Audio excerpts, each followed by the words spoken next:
খেলা যেখানেই হোক, বাংলাদেশের ম্যাচ মানেই সেখানেই সমর্থকদের উপচে পড়া ভিড়। লালসবুজের জোয়ারে বোঝার উপায় থাকে না ম্যাচটা বাংলাদেশের মাটিতে হচ্ছে নাকি বাইরে।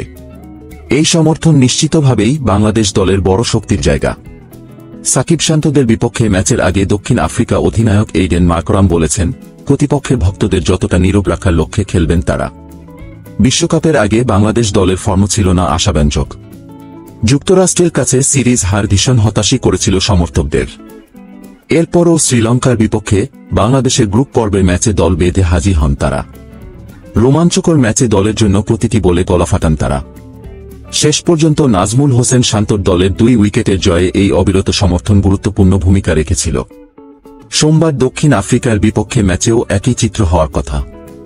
ম্যাচের আগে সংবাদ সম্মেলনে মার্করাম যেন একটা বার্তাই দিতে চাইলেন বাংলাদেশ সমর্থকদের। সেখানে বাংলাদেশের অনেক সমর্থক থাকবে। দল মোমেন্টামে থাকলে দর্শকদের এই সমর্থন অবশ্যই বাড়তি কিছুই যোগ করবে। আমরা এই ব্যাপারটা মাথায় রাখব এবং তাদের যতটা সম্ভব চুপ রাখার চেষ্টা করব। বিশ্বকাপে নিজেদের প্রথম 2 ম্যাচে জিতে গ্রুপে সবার উপরে আছে দক্ষিণ আফ্রিকা। তবে মাত্র শ্রীলঙ্কা ও নেদারল্যান্ডসের বিপক্ষে যথাক্রমে 77 ও 104 রান তারাই দলটিকে রীতিমতো সংগ্রাম করেই জিততে হয়েছে। ডাচদের বিপক্ষে তো 12 রানে 4 উইকেট হারিয়ে জেগেছিল হারের সম্ভাবনাও। বিপরীতে বাংলাদেশ নিজেদের প্রথম ম্যাচে 124 রান তারা শ্রীলঙ্কাকে হারিয়েছে 2 উইকেটে।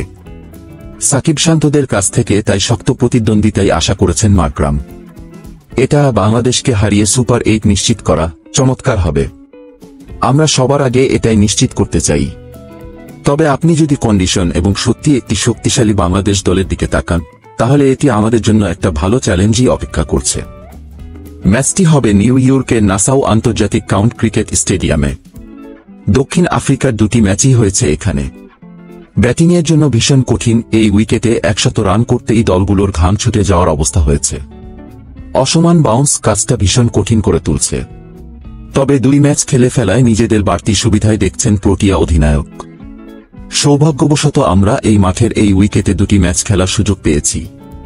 তাই আশা করি এটি আমাদের পরিষ্কার পরিকল্পনা দিতে পারে। আগে ব্যাটিং করলে ব্যাটিং দৃষ্টিকোণ থেকে পরিকল্পনা তৈরি করতে পারি সম্ভবত 140 রান করার। এরপর আশা করি বোলাররা বাকি কাজটা করতে পারবে। ম্যাচটি শুরু হবে বাংলাদেশ সময় রাত 8:30টায়।